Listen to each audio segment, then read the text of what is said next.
Oke, halo semuanya dan selamat datang kembali di Tanya Seputar Hukum.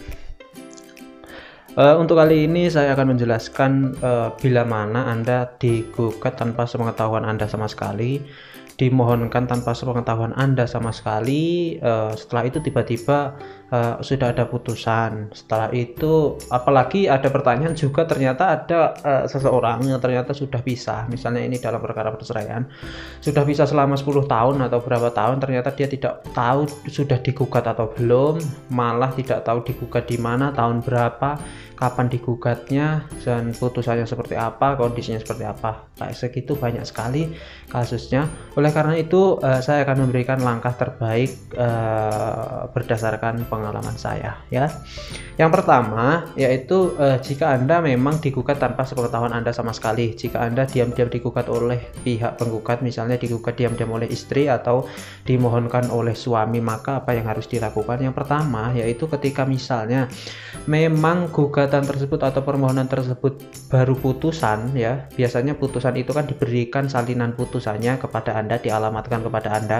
Ketika Anda baru tahu ternyata tiba-tiba sudah ada salinan putusan, maka upaya yang bisa Anda lakukan yaitu bisa mengajukan upaya hukum, yaitu upaya hukum verset, karena Anda tidak menghadiri sidang pertama sekali, Anda tidak diberi kesempatan untuk menjawab sebuah tuntutan dalam gugatan tersebut, posita-positinya tidak Anda jawab sama sekali, maka Anda bisa mengajukan upaya hukum verset.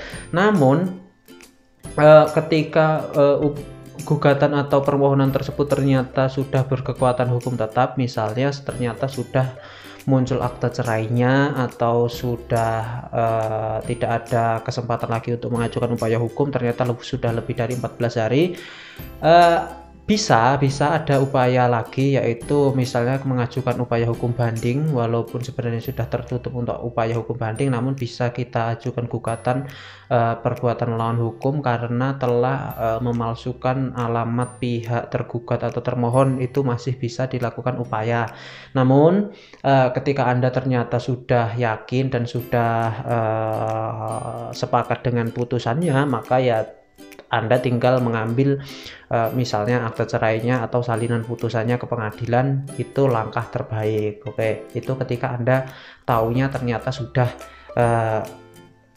putusannya sudah ingkrah dan Anda tahu di pengadilan mana Anda digugat. Namun jika Anda jika Anda tidak mengetahui sama sekali kapan digugat, di pengadilan mana, kapan, entah gimana putusannya, tidak tahu menau, ternyata setelah beberapa tahun Anda juga ingin untuk menikah kembali dan ternyata membutuhkan akta cerai, seperti itu banyak sekali kasusnya.